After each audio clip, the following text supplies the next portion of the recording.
We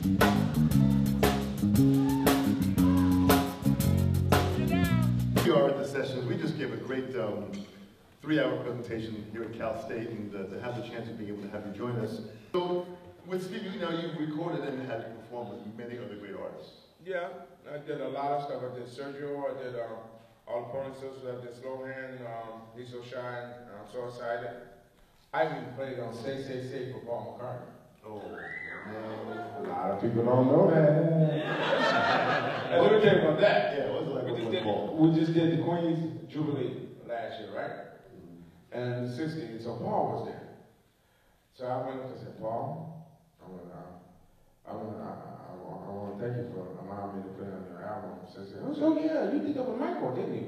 Yeah. I said, why did you over this? The film was so good. I really liked it. I didn't want to change it. Well, I said, I want to thank you for that. He said, by the way, I heard you cutting up in rehearsal. Great guy, man. A Beatle talking to me. Hey, a Beatle, okay? You know what I'm saying? Paul McCartney talking to me, gave me a call. I was like, Liberty Review had mentioned earlier that we're going to celebrate 50 years of the Beatles when they came to America and on the Ed Sullivan Show, and really they changed the world. Oh yeah, oh yeah.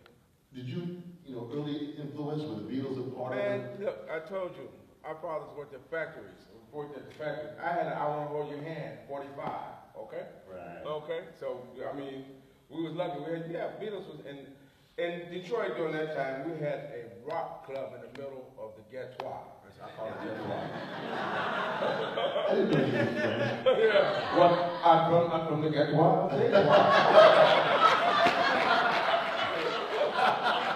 The ghetto of Detroit. Detroit is a great city, you know.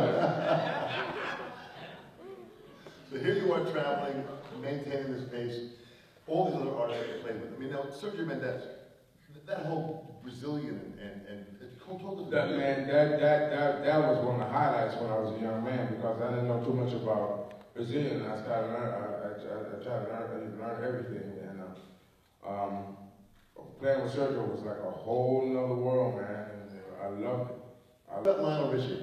Lionel Richie, he's great. You know, the first tour I went on with Steve, that's amazing. That's an amazing thing. Now this shows you something.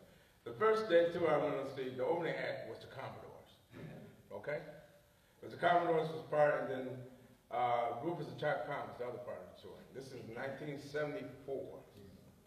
And I remember how I was watching Lionel pack up his amp, help pack the equipment. They just had to sign the Motown, they was packing their own equipment. And to see how far he came from there to this, I am so happy. That's what I said, musicians, man, we are blessed. We are truly blessed. Because he was pulling his amp, now he's got somebody to take him anywhere he wants to go. There's been so many great songs, man, you know. It was a pleasure. My pleasure. I was lucky, man, to play on all these people's albums. It really, I guess they saw some kind of talent in me, but it's been a blessing doing that. They still see the talent in you. You know, being a drummer and knowing many of the drummers in the industry, are there any drummers that you work with that stand out for you at all to playing? I always been playing. I always work with great drummers. I can't say that one is better than the other or one I like the best. But there's so many. I mean, there's so many good drummers. I mean, we got a good drummer now, a young kid named Stanley. And Raymond was a good drummer. And Dennis Davis was a good drummer. And Alice Acuna is a good drummer. Vinny's a good drummer. I played with him. So I played with everybody. So. I think Gad plays him too. Oh, no, I never played with Gad but once in the show. Yeah. I said him. But Jake Gasson. I played with him. Yeah. I played with him. Oh, wait. Give me a break, okay? I'm getting there. Jerry Brown. Yeah. Jerry Brown. He played with us and it was incredible. Yeah. So there's so many drummers, I mean, that's great that I played with that I think I call myself fortunate. Now talk about, I was so impressed, Stevie is also a great drummer. Yeah, he plays himself. Plays by himself. Stevie's playing by himself, man. So that's it. And does he still sit behind the drum kit, still play now? Sometimes he sit down. Sometimes in the show he'll come on and play the joint. They got a little small kit for him to play. And he'll come out and play it. But He still cusses on drums. I mean, the last album, he played some drums on that. Really? Yeah. Yes, he did. And many of the earlier albums he played drums on? He played all by himself. But I talked about it and Music of My Mind, he played most of all the drums himself. And the bass. And the intermission too, right? And the bass, okay? He did everything. Think about a time where you and I are long gone, and there are young kids that are still watching even this video and hearing the great music. What would you say to future generations about playing music? Don't forget your dreams. If you dream it, you can make it happen. If you persevere and you stick with it, it will happen for you. But you gotta be dedicated. You got to be dedicated. Like I said, I stayed minute. Come on, man. Why don't you go out? We're going to the bar, man, this weekend, man. Come on, man. Let's go out. No, I gotta stay here playing. But I understand under something. Oh man, you gonna be nothing on that bass. Come on, man. Come on out. I know I'm staying in this basement. Okay, we leaving. Bye. That was 18, 19. So, and I stayed in the basement, and I did what I can, and I'm lucky enough to get, with the blessing of God, I did.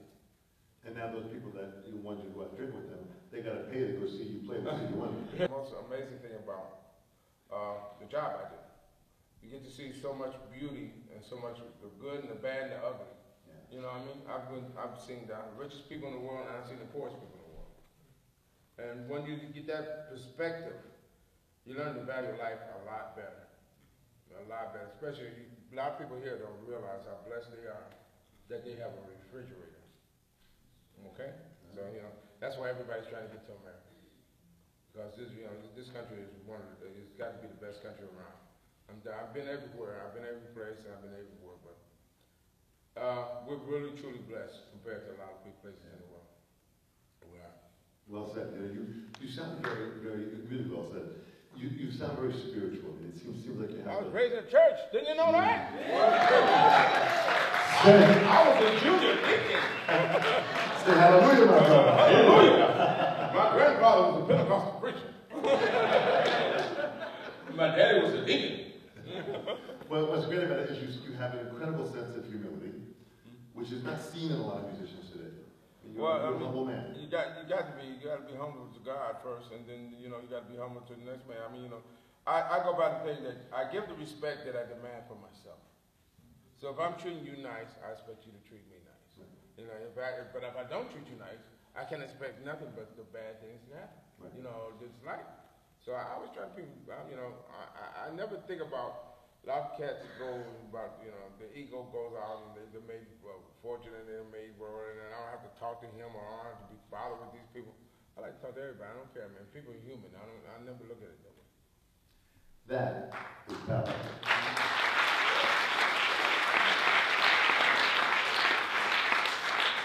If you had one last thing to say to the students here at Cal State, the audience, and to say to that camp, one last thing that could be. We're going to play. When the player plays, yes.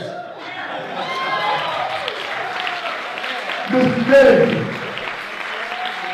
Dave Watts, man, we have been blessed with your presence, we've been blessed with your music. Thank you for having us. We've been blessed with your personality. Let's hear it. Come on.